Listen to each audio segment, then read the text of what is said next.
My people.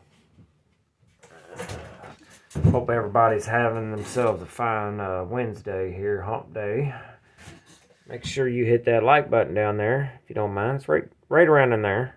And if you do, you'll automatically be entered to win this assortment of wire nuts. As typical, make sure you check out redhillcutlery.com, and then my buddies on YouTube, Satu Dave, Timbo437, and My Bad Adventures. Good people, really. You should check them out. Subscribe. The 500 sub giveaway, I'm probably going to run it in the next couple days.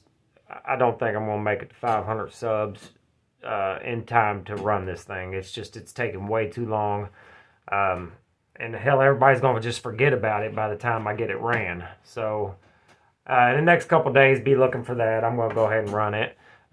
If you would like to donate to the channel, you can find the info to do so in the description. All donations will be used 100% for Knives for content. Also, there will be a link for Patreon in the description. I do want to thank my patrons, Jeremy, Thomas, Tom, David, and Ken. Thank you all very much. As everybody already knows, the name of the channel has been changed to Behind the Edge. My name is still in it at the moment, but that's what it is. Today's sticker is going to be this guy. And if you can't tell, today, and of course the thumbnail, we're going to talk about Kershaw knives. And the many faces of Kershaw knives. When I was doing a little bit of research for this video, I realized how old the company was and how long they've actually been around. And it is quite a long time. I need to find a spot for this guy. Where you at? Where you at? Where you going? Where you going?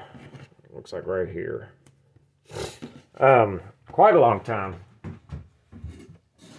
Parent company is Kai USA, who also owns Zero Tolerance.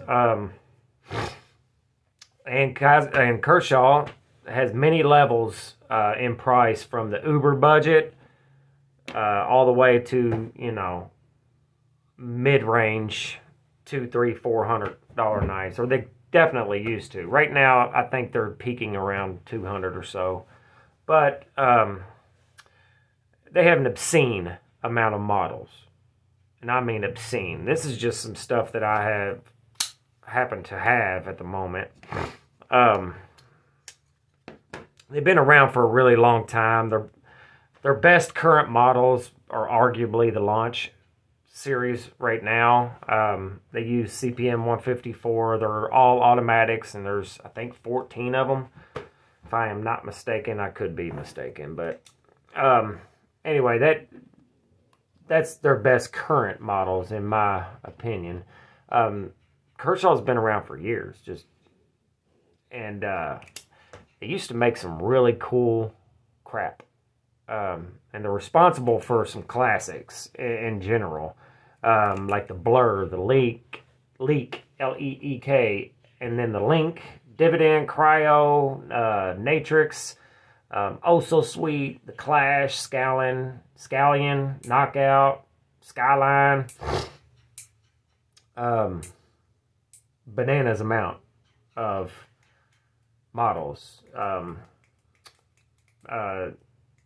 that they currently still make, and not all of it is this cheaper assisted stuff, and they are very well known for assisted knives. I'm not a fan. That's assisted, and this one's assisted, and these are just the really cheap models that you get from Walmart in the combo packs, you know what I mean, for Christmas gifts to people who don't know anything about knives, honestly. And they're using like 3CR, terrible steels. But then, you know, you have the upper models, or slightly higher than these. This one's using D2. This is a Sinkovich design. This is one of the knives I'm giving away in the 500 subscriber giveaway. So it's a great little knife.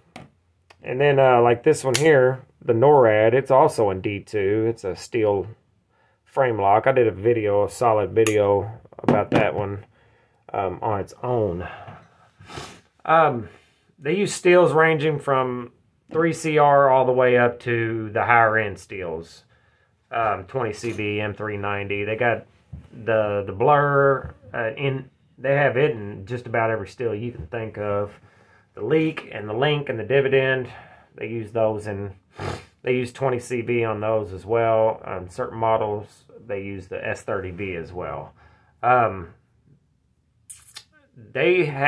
Kershaw has made some of the rarest and most valuable American folders back in the day. The Junkyard Dog, the Tilt, which used Van-X steel. It's one of the first knives I ever seen that used it. That knife is currently going for 1,000 or more. Really way ahead of its time. The Offset, the Boa had S30V. The Tirade had a D2 154cm composite blade. The Rake also had a composite. The Ruby, Speed Bump, Zing, all kinds. And they used many different steels, which is cool. And that's a neat thing that they did. And they were doing it a long time ago. I'm not sure. They may have been doing it before Spyderco or before some of these other companies. I'm not 100% sure on that. But in the 90s, Kershaw used to make a lot of their models in Seki City, Japan, just like Spyderco does now. And in my opinion, they're a pioneer. Kershaw's a pioneer company, First company I can remember using a subframe lock. First company I can remember using composite blades. That's two different kinds of steel on one blade. Pretty neat stuff. I don't know how useful that is, but it's cool, and it's and they've dabbled in so many different steels over the years. It's wild, and that's pretty neat. I think it's neat anyway. Kershaw was just about everybody's first decent knife too. I think my first decent knife was a Blur that I got from Academy or Walmart or Cabela's or something. I got it from one of those. I have an older Kershaw that I've had for a long time. It's this guy here, the Black Horse. And this one's an ATS 34. It's hard to see. It's kind of worn out. Had this knife a very long time. I believe I got it from my grandfather, who had it banging around in his toolkit for a long time. But if this knife was mint, it would be worth well over $100. Right now, it's not worth anything monetarily. It's worth everything to me as far as, an heirloom knife. It's very hard to carry without the pouch that came with it, and I don't have the pouch. It's made of rubber, the handle is, so it's really hard to slide in and out of your pocket. It's cumbersome and big. It does get wicked sharp. ATS 34, if you're not aware, is basically Hitachi's version of 154cm, or I believe, or maybe VG10. I think it's 154cm, but don't quote me on that. But Kershaw has a huge cult following and a lot of collectors that get into the older stuff like this. I prefer the newer stuff. The Launch series is really nice, but I don't really like autos, especially side opening autos. They're okay, it's just not my jam. I don't carry it around a lot. To me, a regular flipper opens just as fast as an auto. And arguably easier. I'm just so used to a flipper or thumb studs. It's just so much. That to me is just as fast as picking up an auto and hitting the button. That's just my opinion though. But I did a series on EOS knives, EOS, and I thought, man, Kershaw.